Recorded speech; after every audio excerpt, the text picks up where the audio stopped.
welcome to another episode of the Hinted Neuron podcast. As always, I'm your host, Kelvin Pascal, and on this week's episode, I talked with Terry Tucker. Terry Tucker is an amazing person. We talked on a range of topics like discipline, hard work, mindset, motivation, and it was an amazing time talking with him. He's done so much, and he was able to share so many stories with me. And I hope you enjoy this podcast as you listen to it. If you have any questions, comments, or concerns, don't forget to reach out to me on Instagram or Twitter at Hinted Neuron. And now, here's my conversation with Terry Tucker.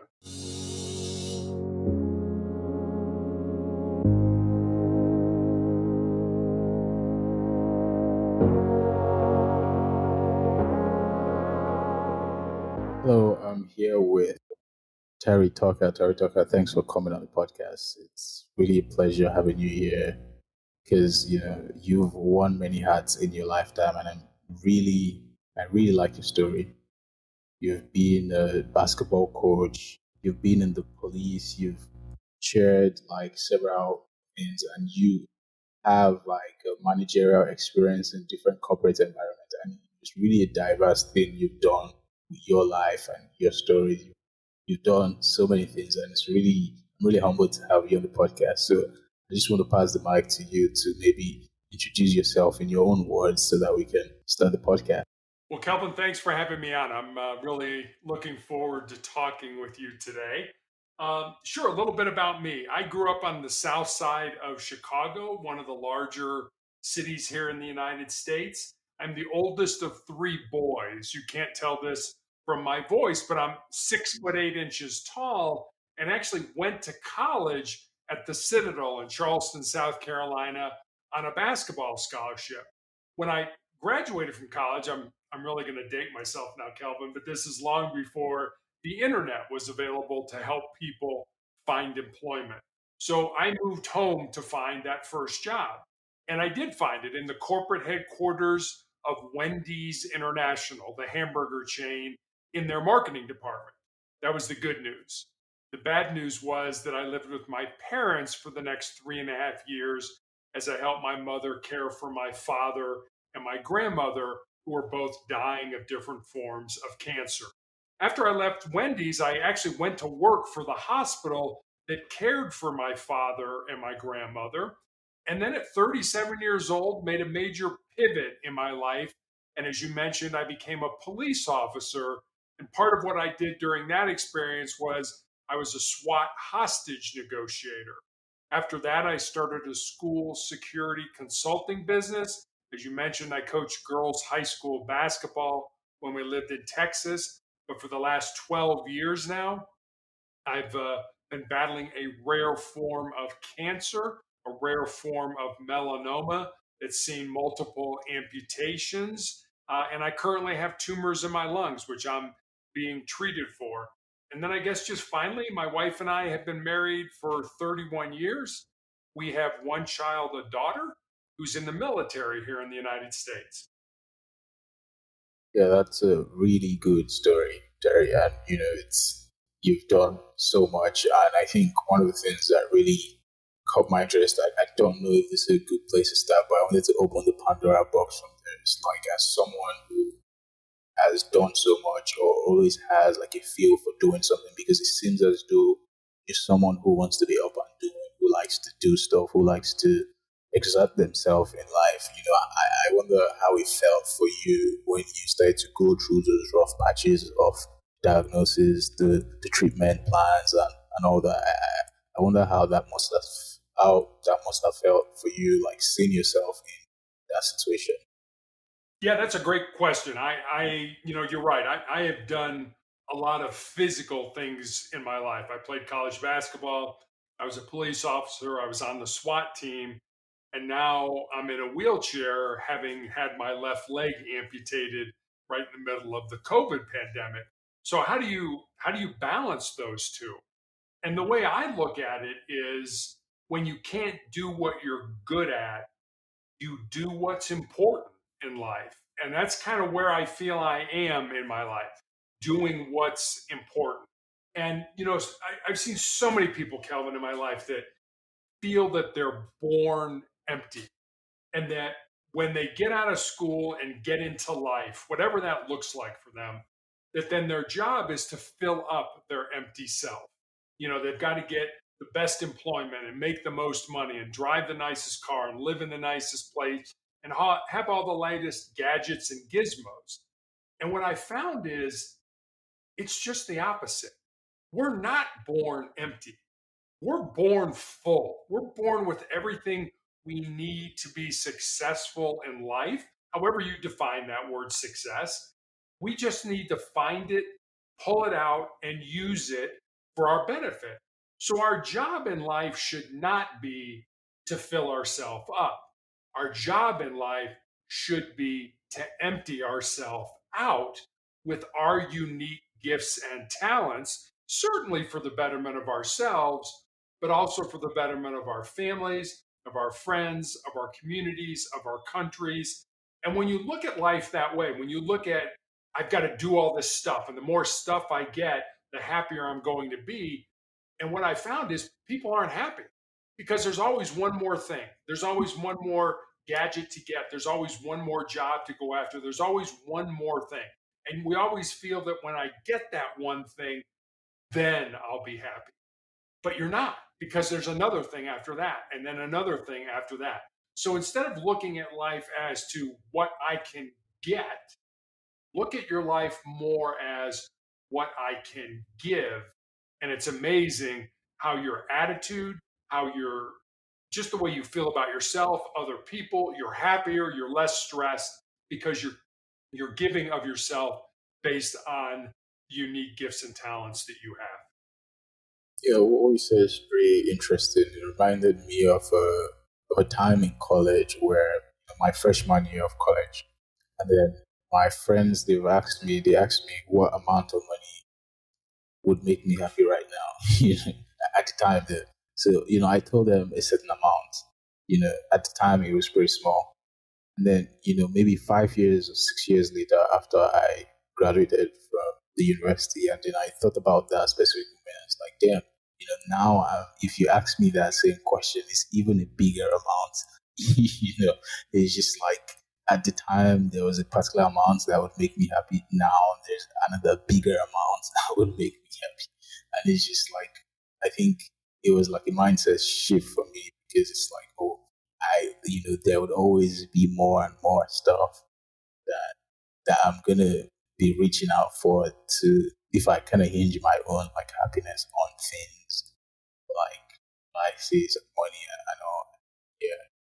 So I think that really changed my mindset when I started to realize that I think happiness is just is not inside of things, or like money.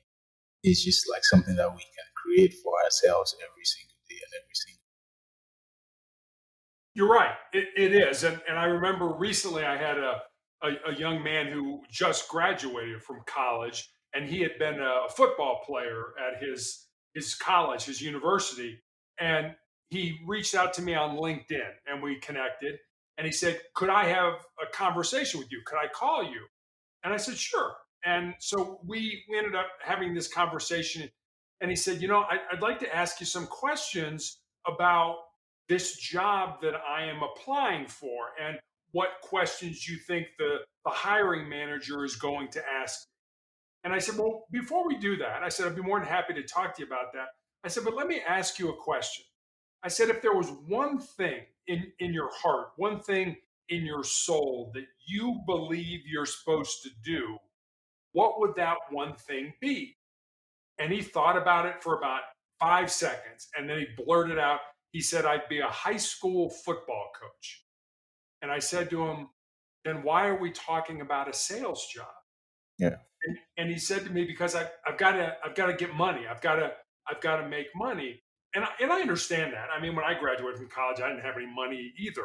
And you want to be able to support yourself and things like that. I get that. I totally get that.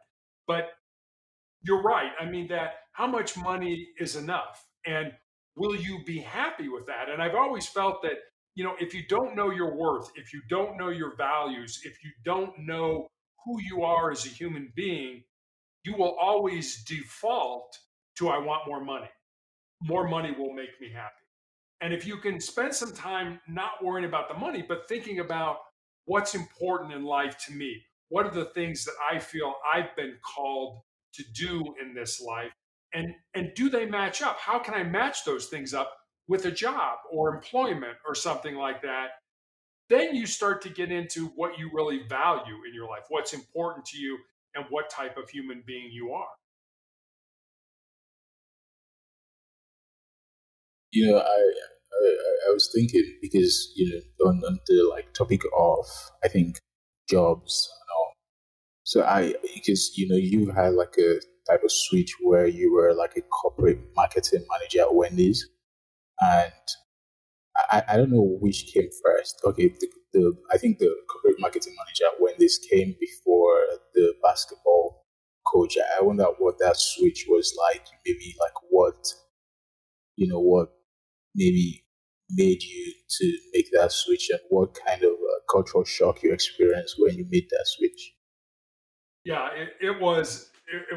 I mean, you hit the nail right on the head when you said cultural shock. You're right. My first job out of college was in the marketing department at Wendy's, and it wasn't until I was probably in my maybe late 40s that I started to coach high school basketball. And I coached girls high school basketball, and I'd never had that experience of coaching girls, coaching young women. I'd always experienced it coaching boys and men, young men, and things like that. So I didn't quite understand, and not that girls aren't competitive; they are incredibly competitive, but they join a team. I think for a different reason. They join a team for the camaraderie, for the friendship, for the connections that they get with their teammates. Whereas I don't think guys do that specifically. I mean, it may develop. I mean, you may get good friends that are former teammates and things like that. I certainly have from my high school and college days, but I don't think that's their primary reason. They want to get out there and win. And for girls, at least I found in my experience, this may not be true for everybody, that their experience is not so much about winning or losing, it's about the relationships they build with their teammates. And I'll give you an example. We were playing a game, we were right in the middle of the game, and I pointed to one of the girls on the bench and I motioned for her to go in for another player. And she shook her head yes, like she was going to go in. And out of the corner of my eye, I could see the scorer's table, and she wasn't standing there. And so I turned back around and looked at her and I said, "Get in the game for so and so." She shook her head yes again. And again, I started to concentrate on the game, but out of the corner of my eye, I could see the scorer's table and she was not there. And finally, I turned to her a third time and I said, "I need you in the game now." And she started shaking her head no, like, "I'm not going in the game." I'm like, what, you're not going in? We're playing a game, there's a game going out on the court, and you're telling me no? And so I brought her to me and I said, "What's wrong? What's the problem?" And immediately the tears started coming down, from her eyes onto her cheeks. And I said, "Why are you crying? What's the problem?" She said, "Coach, I don't want to go in the game." And I said, "Well, why don't you want to go in the game?" She said, "Because my friends are in the stands, and if I make a mistake, they'll laugh at me." And I said, "What about your responsibility to your teammates? I mean, you come out here every day at practice and try to make yourself and your teammates better. What about your responsibility to your teammates, the girls that you're sitting next to on the bench? Don't you have a responsibility for them?" And I mean, honestly, Kelvin, we're having a counseling session right in the middle of a high school basketball game that's going on the court right in front of us. And it was like, I finally got her or convinced her, I guess, that she had a responsibility to her teammates and that she needed to go into the game. And I said, "I know you might make a mistake. I'm not telling you not to make a mistake. I'm just telling you to give me your best effort. If you do that, I'll be very happy, regardless whether we win or lose. Just give me your best effort." And I think that's an important thing that team sports teaches us. It teaches us how to be good teammates. It teaches us, how to do things we're uncomfortable doing, things we don't want to do, things that we're scared about doing, and things like that. Team sports can teach us a lot about ourselves. It can also teach us a lot about life after the game of basketball. Yeah, what you said, The story you just said right now really resonate with me because if I think about some of my, I think, middle school, high school stages where I was sort of afraid most times to try certain things in sport because I was scared that I was gonna do it wrong and I'm gonna like make a fool of myself by doing it wrong. It's like maybe basketball and soccer and different other like sporting things that I wasn't really good at. I wasn't good at really maybe track and all. It's like I can't really do much footwork in soccer. And it's like I'm gonna make a fool of myself in the team, and they're gonna know that I can't really play. And then it was not until like late in my maybe like early 20s that I started to realize that fear of I think being in the arena and performing. I really had like a significant fear of messing up when I was in the arena that kind of prevented me from being in any kind of arena sometimes because I'm scared. So and I wonder for like young kids, how can that be like mitigated early on for them? I probably know you probably have seen people like me at that age. You probably have like coached some of them at that time, but I don't know what advice you would specifically have for them.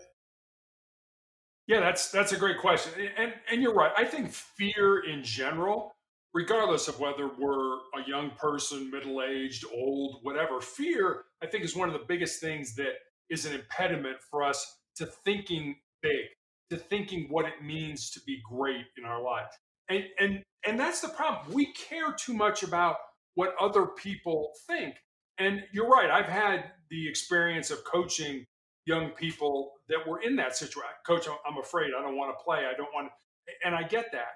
But again, I think it's what's your responsibility to the other people on your team. And the other thing is, why do you care what other people think when those people have never even tried what you've failed doing? So they've never even tried. They're not out on the court, they're sitting in the stands. You're the one making the effort. You're the one committing to come to practice every day and make yourself and your teammates better. That's what you're doing. What are they doing? They're not doing anything. They're sitting in the stands. So they haven't made that commitment. So I try to put it in terms like that, like, why do you care what people who have never even attempted what you have failed in, what do you care what they think? What do you care what they say about you and things like that? Because you can always look at them and say, "Hey, I at least did it.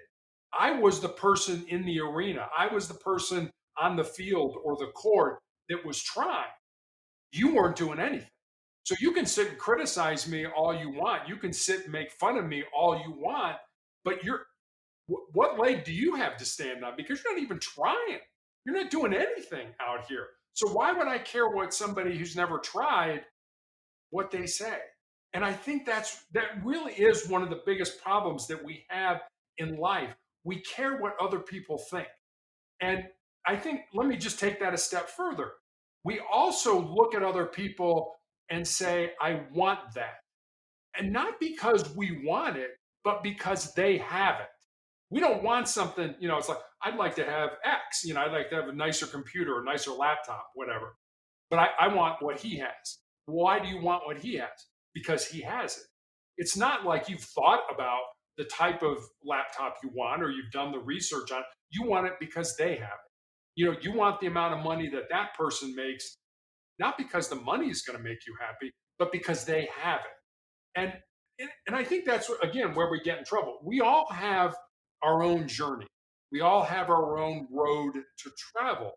And where we get off course is when we start trying to live someone else's life, or we start trying to get the things that other people have just because they have them. There's nothing wrong with wanting things in life. There's nothing wrong with saying, I want a new laptop. That's fine. But there is something wrong with saying, I want something because somebody else has it. That doesn't make you them. And you shouldn't try to be like them. Whatever journey they're on, why can't you just be happy for them? They've worked for something, they've achieved something, they've been given something. Be happy for them. and stay on your path, stay on your journey, and do the things that you're supposed to do. I'm not supposed to do what you're doing. You're not supposed to be doing what I'm doing. We each have our unique journey. And when you have success, I'm happy for you. I want you to have success. I want you to be happy in life. I don't have to tear you down to build myself up.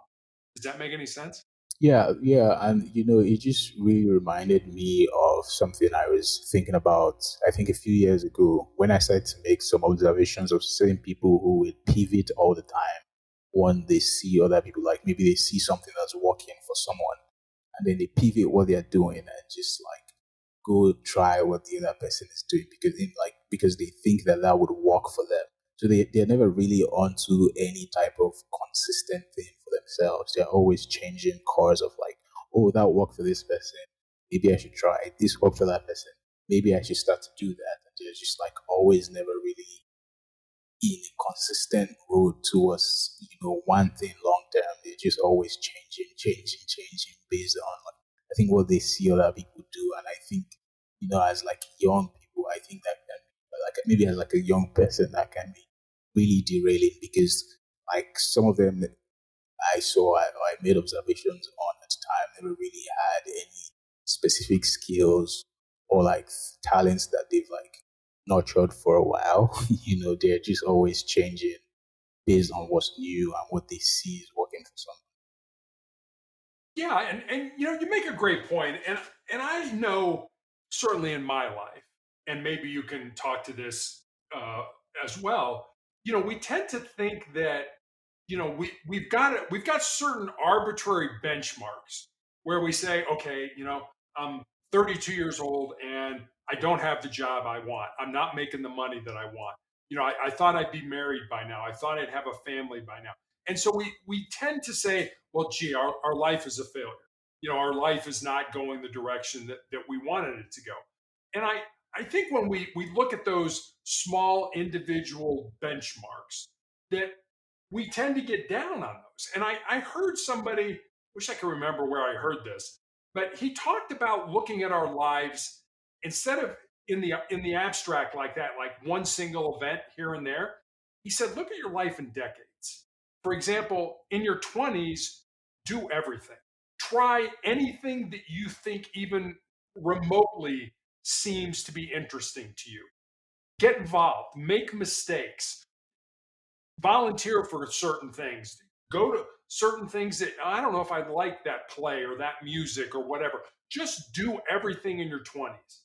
And then he said in your 30s, you look at life more like what are the two or three things that I really enjoy that I want to dig into, that I really want to get my hands dirty, that I really want to work as part of.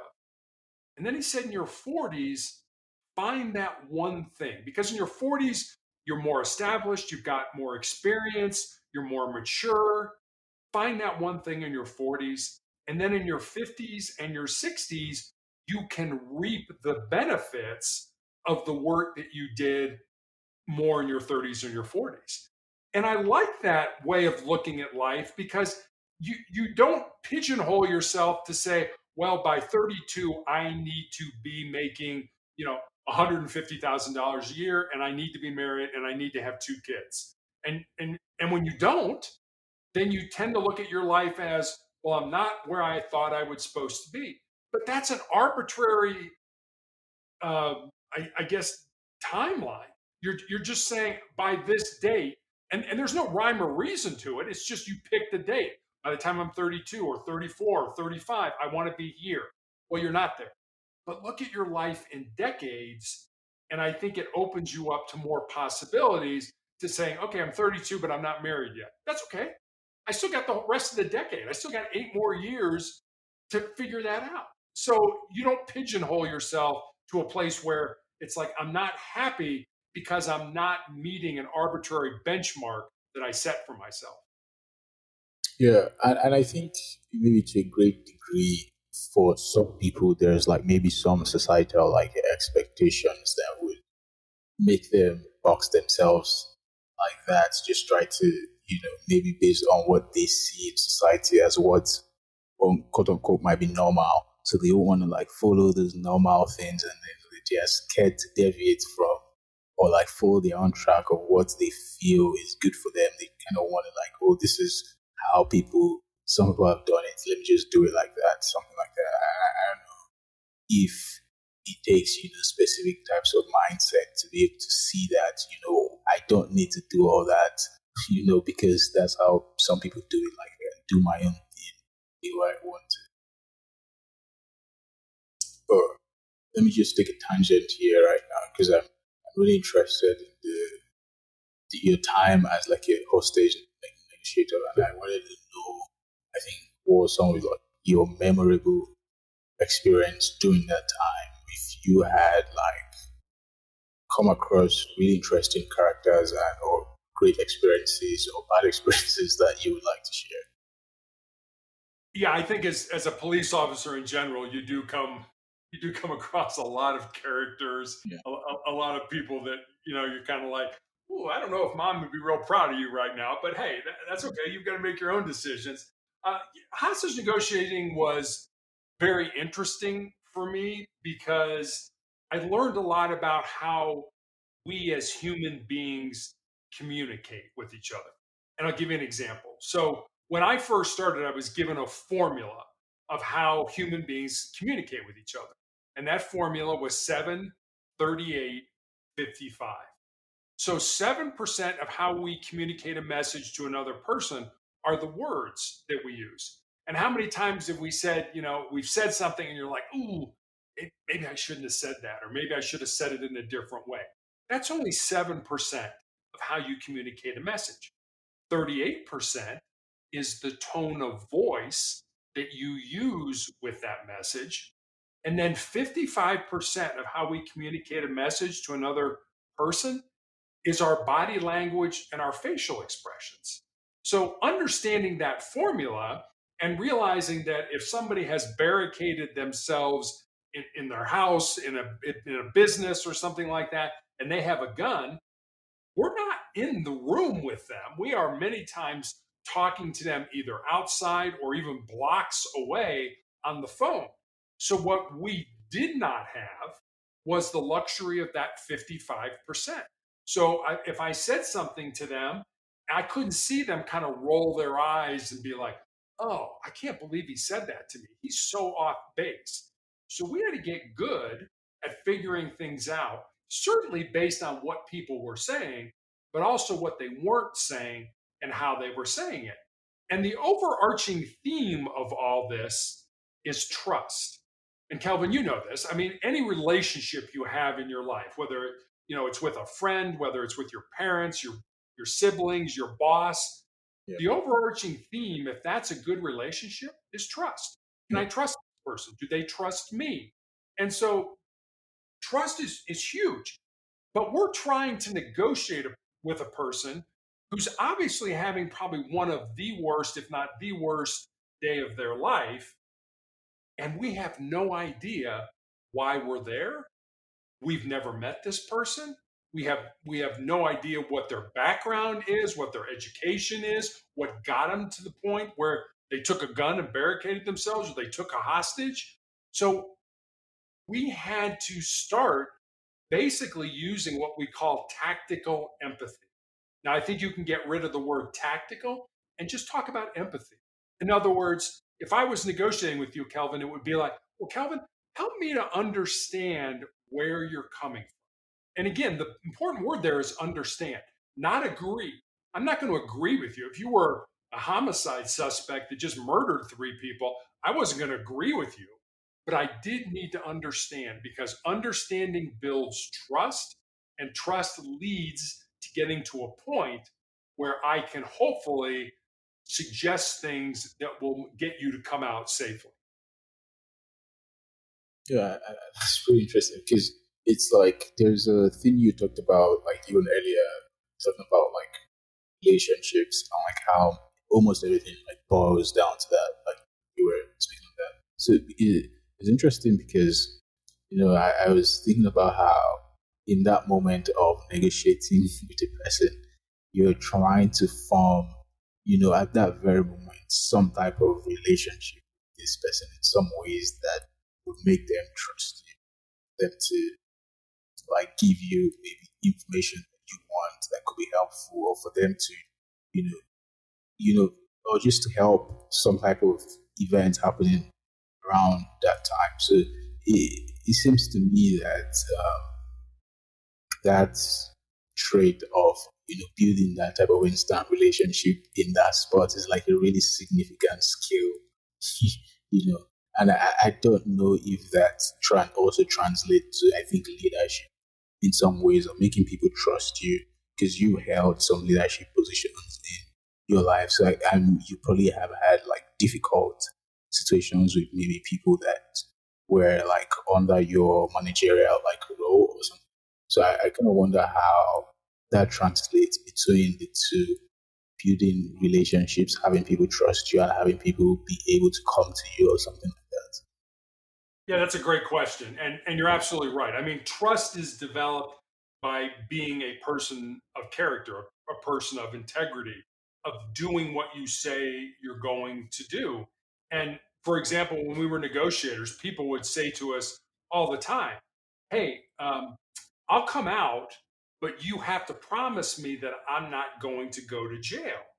And we would have to say to him, "Well, I'm sorry, when you do come out, you are going to go to jail." And we never lied to people. And there's really no magic bullet on this, but the reason we never lied to people was there was a very good chance, and this happened over my career, where a year from now, 2 years from now, 3 years from now, we would be right back negotiating with this person because the underlying problem, say it was their mother, say their mother was just nagging them and never liked what they did and was never happy for them or positive, had anything positive to say to them, and that caused them to finally reach a breaking point and take a gun and barricade themselves in their room. So mom was the problem. Well, mom hasn't gone away, so the problem is still there. And 1, 2, 3 years from now, we're negotiating with them. And if they ever felt that we lied to them, that we said something that wasn't true, then we've lost that trust. We've lost that credibility. And we were going to have to bring in another negotiator to talk to them. So trust is incredibly important. And that's just being a person of your word. That's saying when I say I'm going to do something, then you're going to do it. And so many people figure out, especially in business, that where can I really get away with not working very hard? They don't like the grind, so to speak. They don't love the work. And so they just kind of they do what they need to do, but they actually don't, they're not really utilizing their talents. They're just, it's a paycheck to them. That's all they care about. And that's okay for a lot of people. I mean, we talk about purpose in life and we think our purpose has to be our job or our occupation. It doesn't. Now, if it works out that it is, that's great for you.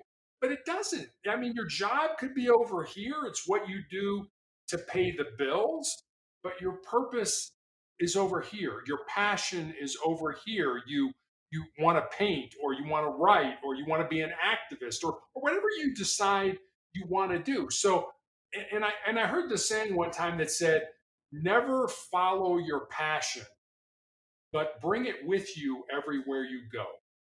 And I like that saying. I mean, your passion is an emotion, and we shouldn't make decisions on our emotions. And I even go, I can use an example. When I was a hostage negotiator, we've all been to the park when we were kids and we played on like the teeter totter or the seesaw. And that was exactly what negotiating was like. We would start, and the person we were negotiating with, one end of their teeter totter, their emotional end would be way up in the air, and they would be yelling and screaming and ranting and raving. And over time, by asking open ended questions and how and what questions, we would get them to burn off a lot of that emotional energy to the point where the teeter totter would come sort of to equilibrium.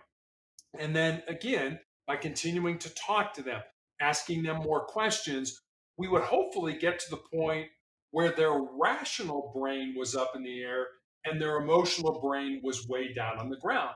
And that's when we started talking about solutions to the problem, getting them to put the gun down, letting the hostages go, coming out, and things like that.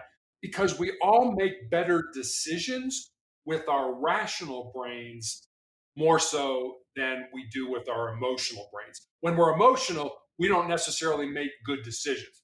When we're rational, we make better decisions for ourselves.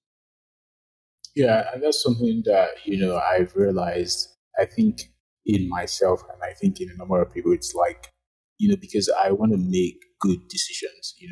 I think most of my daily life involves making tiny decisions here and there, even in research or in my life. I need to make a certain type of decision, and I want to be able to make the best judgment in a particular case scenario. And it's like, if my mind is not in the right place, I would make a mistake.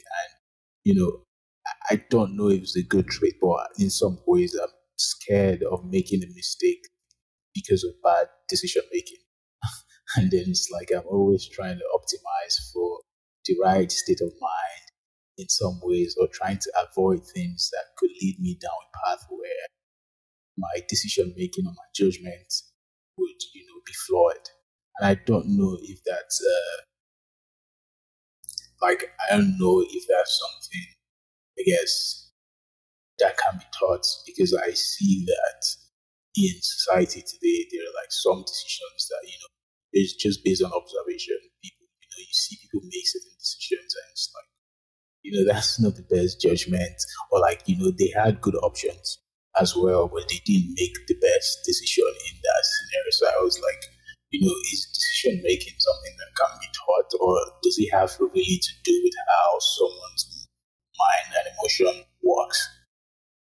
I always tell people to never make an important life decision when you're emotional. In other words, don't make an important life decision if your boss just told you, you're never getting promoted, or somebody close to you died, or I don't know, one of your friends moved away and you're feeling really down. Your best friend moved away and you're feeling down and stuff like those emotional times. Never make decisions. Somebody says something. You get fired from your job. Well, I'm going to go to work for that company. Well, is that the best decision for you? Do you really want to go to work for that company, or is it just there and it's low hanging fruit so you can grab it? So I always caution people, never make important life decisions when you're in an emotional state.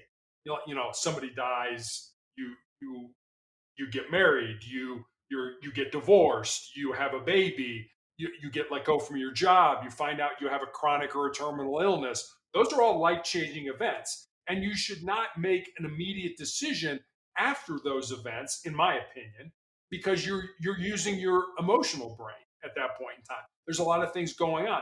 Wait till things settle down, till you're in a more normal state, and then make your decisions. Because, like I said, we make better decisions for ourselves when we're thinking rationally, not when we're thinking emotionally. I just divorced my wife, and you know what? I'm going to go take that job on the other side of the country. And you move and you take the job and you get there and you're like, what the heck did I just do? That wasn't a good deal for me. I made that decision kind of in a knee jerk reaction based on an emotional event in my life. So I think you can make good decisions if one, you spend some time thinking about them. And time is something we all have plenty of. You know, think about what the decision you want to make is, and then make sure you're not making that decision from an emotional point of view. Is it the best thing for you? Is it something that's good for you? For example, somebody asked me, one of the nurses who cares for me is thinking about getting married. And she said, what do you think are the most important things that I should look at? I said, there's a myriad of things you should look at. I said, but let me give you two things to think about. Number one, if you want to marry this person, first of all, are your metrics better? Are you smarter because you're with this person? Are you financially better off because you're with this person? Do you have better friends because you're with this person? All kinds of things. Those are the kind of, are you better? Are you a better person with them than you would be without them? And then the second thing I told her was, would you go to war with this person? Would you go into combat with this person? Would this person be with you basically when the bullets started flying, when things got really hard and tough in your lives? Because things are going to get hard and tough in your lives, especially if you're married for a long period of time. Is that person going to stick with you? Are they going to stay with you? Are they going to support you and love you and care about you no matter how bad things get? No matter if you lose your job, no matter if you get sick and you're dying, are they going to be there for you? I said, look at those two things to start with, and then add in, your philosophies on religion and money and children and all kinds of things like that. So, that's kind of a rambling answer to your question, but hopefully it answered it. No, no, that's pretty good. I really like the thing you said, and another thing that even stuck out for me is just like a tiny detail there of your response was the thing you talked about time and how we have plenty of it, and like how because I used to. I mean, I see a lot of people who they say that there's no time for this, there's no time for that, or like they have less time because they're too busy. And I've never really understood that in some ways. I think for myself, I do so much, but like the feeling of maybe something that I really want to do, telling myself I do not have time. I don't know why that kind of I don't know, like, why is it that for some people there's just no time? Or is it a matter of, and most times I don't even think about it in terms of priorities. It's just more what needs to be done should be done in some ways. Yeah, that's a great question. I guess I would say look at the things you spend your time on, and I would venture to say, I mean, if you actually just pulled out a piece of paper and said, okay, here was what I did today. I got up at this point in time. I got ready for work. I ate breakfast. I didn't work out in the morning. Oh, okay. Well, can I work out in the afternoon? Oh, there's no time for that. I don't have any time to work out. Oh, okay. Well, what if you went to bed an hour earlier and got up an hour earlier? Maybe you could work out in the morning if that's important to you. What did I eat today? How much time did I spend on social media?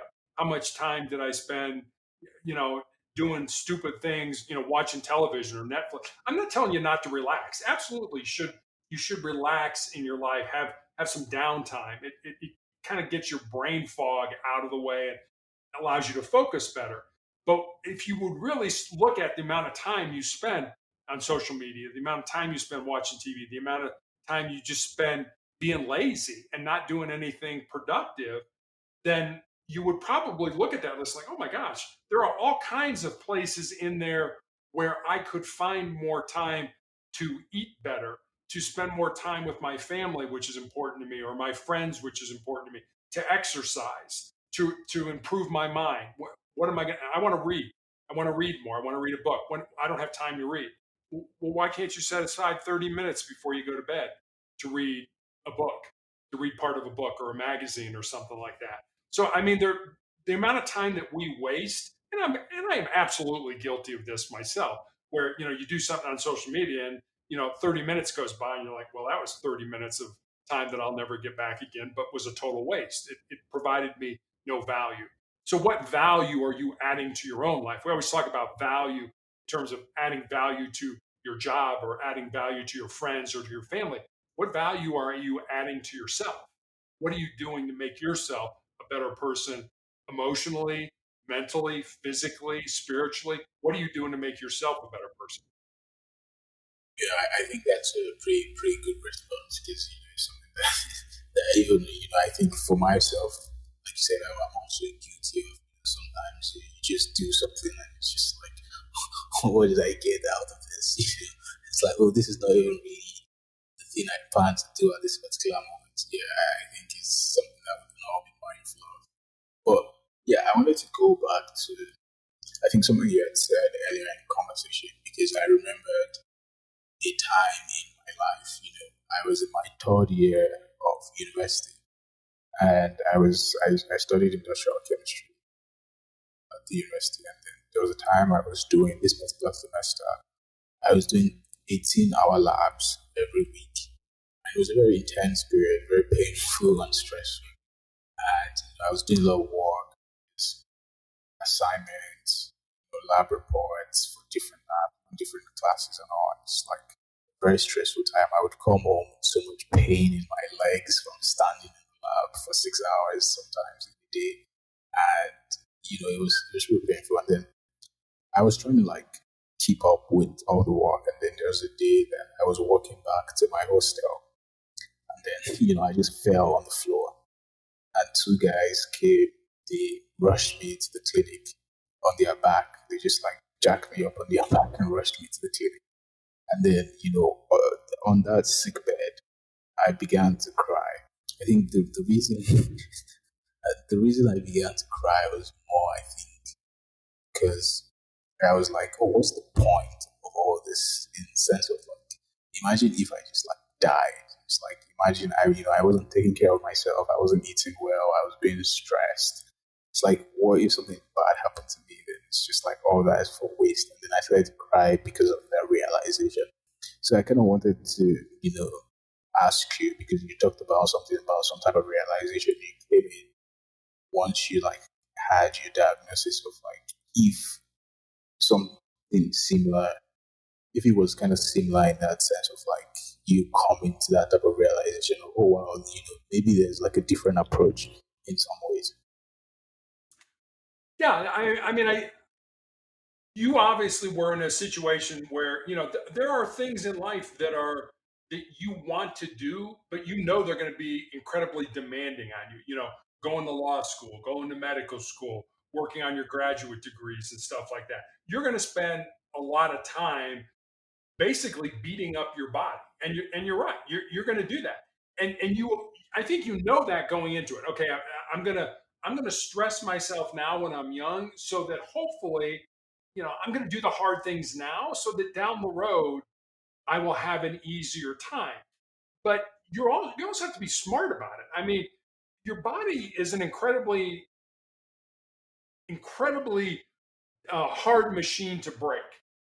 I've seen the body have a lot of damage, whether it's being shot. I've seen people shot 4 or 5 times up walking around. They're just talking to you and stuff like that, and they have 4 or 5 bullets in because they didn't hit anything critical and stuff like that. So the body can take a lot of damage and keep going on.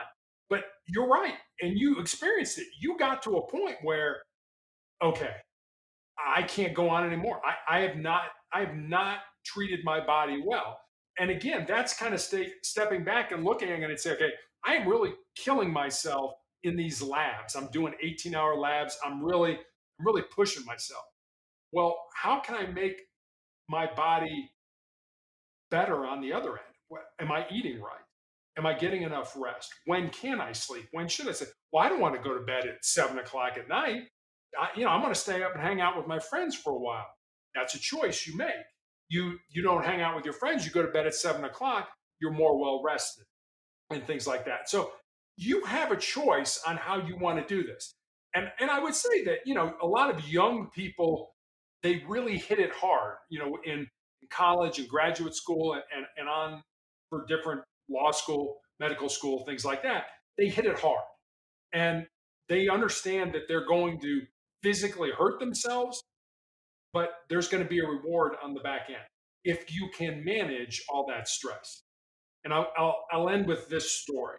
And this is a true story that happened back in the 1950s at Johns Hopkins University here in the United States. There was a professor who did an experiment with rats. And he took rats and he put them in a tank of water that was over their head. And he wanted to see how long the average rat treaded water. And the average rat treaded water for about 15 minutes. And just as those rats were getting ready to sink and drown, he reached in, grabbed them, pulled them out, dried them off, and let them rest for a while. And then he took the exact same rats and put them back in that exact same tank of water. And the second time around, on average, those rats treaded water for 60 hours. Now, think about that. The first time, 15 minutes. Now, it's not like your business is going to fail or you're going to flunk a test. No, you're going to die. Your life is going to be over. And the second time, 60 hours, which taught me two things. Number one, the importance of hope in our lives, that if we know we're motivated, we're disciplined, and we have good habits, that more than likely, maybe not today, maybe not this month, maybe not even this year, but at some point in time, there's a better than average chance we're going to get to where we need to be. But the second thing it taught me is what I just was talking about, how much more our physical bodies can handle than we ever thought they could. We quit, we give up, we give in long before our physical bodies do, because our brains are telling us, hey, this hurts, this is uncomfortable, I don't like this, stop doing it, and we quit. But just like a marathon runner talks about hitting that wall at some point in time, where I just don't think I can go on, what they find is if they can continue to move forward, eventually they break through that wall, they get a second energy, a second wind, so to speak, and they're able to finish the race. Our bodies are like that. We quit because we don't like the pain. Instead of running from that pain, take that pain, use it, flip it inside of you, burn it as fuel, use it as energy to make you stronger and more resilient. Yeah, I think that's really solid advice. And, it's things that for myself I can use as well, and also people who listen. But we're going to round up in a bit, but I know you have a book, Sustainable Excellence. Correct. I wanted you to talk on that right now, and what's about, what to expect if the listener buys the book or I buy the book. Sure. So, Sustainable Excellence was a book that I never expected to write. I never wanted to write a book. I never thought about writing a book. There's kind of an old joke that says when we talk to God, it's called prayer. When God talks to us, it's called schizophrenia. So God has never told me to write a book, but I have a very strong faith in God. And I think what God does is put people in our path that start making the same suggestion over and over and over again. And I had enough people that were saying, Terry, you should write a book. Terry, you should write a book. So I spent some time thinking, well, maybe I should write a book. Maybe all these people saying that is God's way of kind of telling me you should write a book. And Sustainable Excellence is really a book that's born out of two conversations that I had. One was with a former player that I had coached when I was a high school basketball coach, who had moved to the area in Colorado where my wife and I live with her fiance. And the four of us had dinner one night. And I remember saying to her after dinner that I was excited that she was living close and I could watch her find and live her purpose. And Kelvin, she got very quiet for a while. And then she looked at me and she said, well, coach, what do you think my purpose is? And I said, I have absolutely no idea what your purpose is, but that's what your life should be about. Finding the reason or reasons you were put on the face of this earth.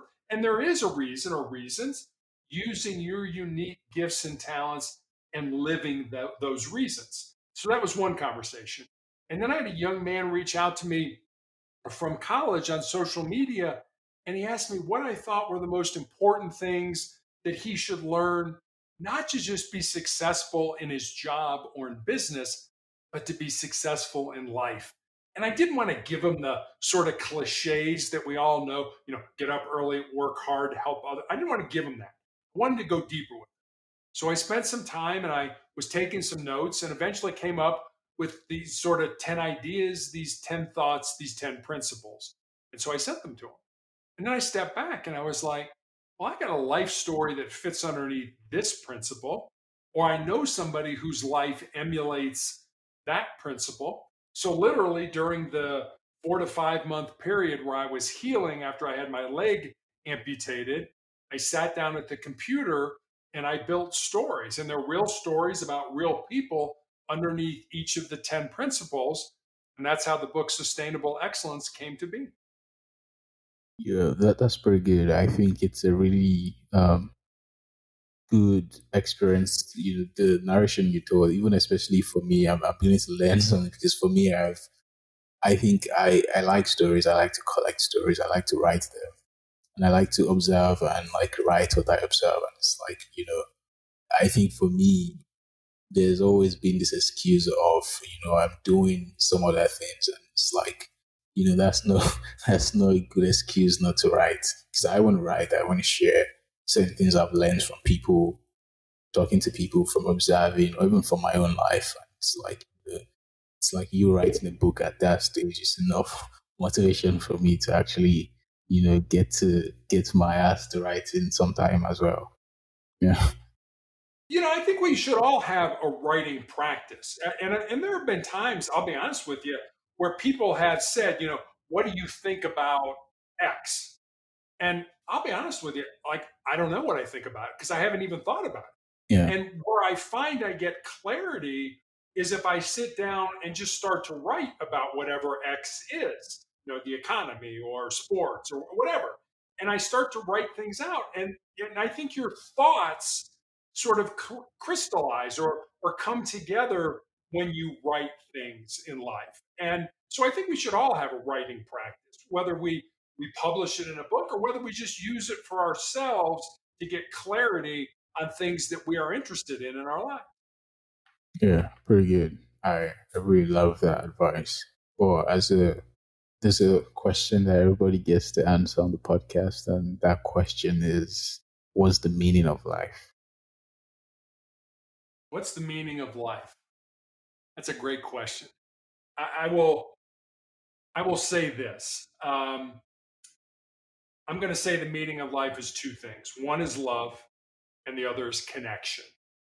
And and the reason I talk about connection is one of the nurses who cares for me when I get my treatments for the tumors I have in my lungs is a former hospice nurse. And for those of your audience who don't know about hospice, it's people who take care of others at the end of their life. It's end of life care.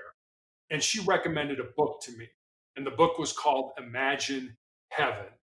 And it's a book about people who have near death experiences. And there are a lot of interesting things in the book, but the main takeaway I found from it was this: no matter who the person who had the near death experience saw during their experience, whether it was Jesus or Allah or a saint or an angel or a friend or a relative, almost everyone got asked one question. And that question was, how do you treat my people? And being Christian, and I know there's probably listeners out there that aren't, and I understand that. But being Christian, you look at the point, I think it's John's gospel in the Bible, where Jesus is asked, what's the most important commandment? And he says, have no other gods but me. Love your God above everything else. And then he says, and the second is just like it: love your neighbor as yourself. So I think that's what that one question was about. How do you treat my people? How do we treat each other? How do we care about each other? How do we support each other? How do we help each other?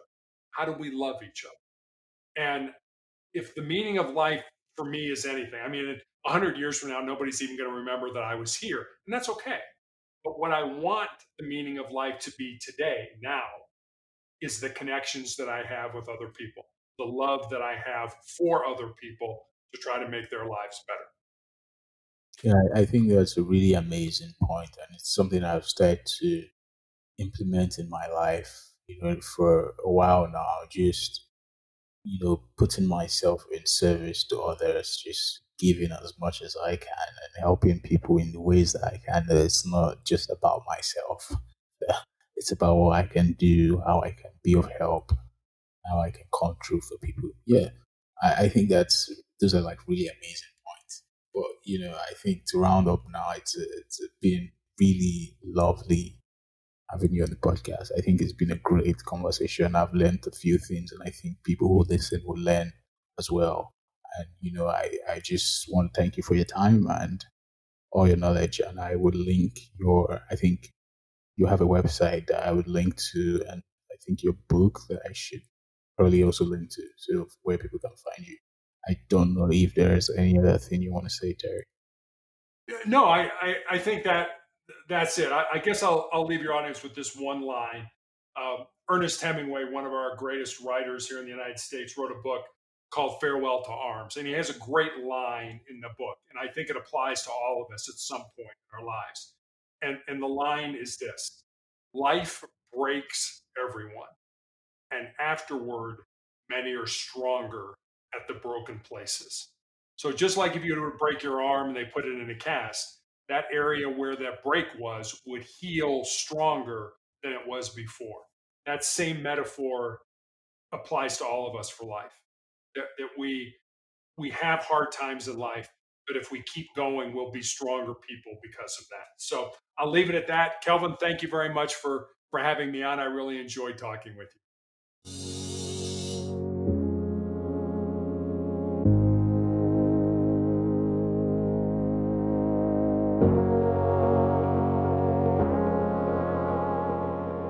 Thank you for listening to the end. And as I always say, if you have any questions, comments, or concerns, don't forget to reach out to me on Instagram or Twitter at Interneuron. That's it for me this week. And until next time, stay curious.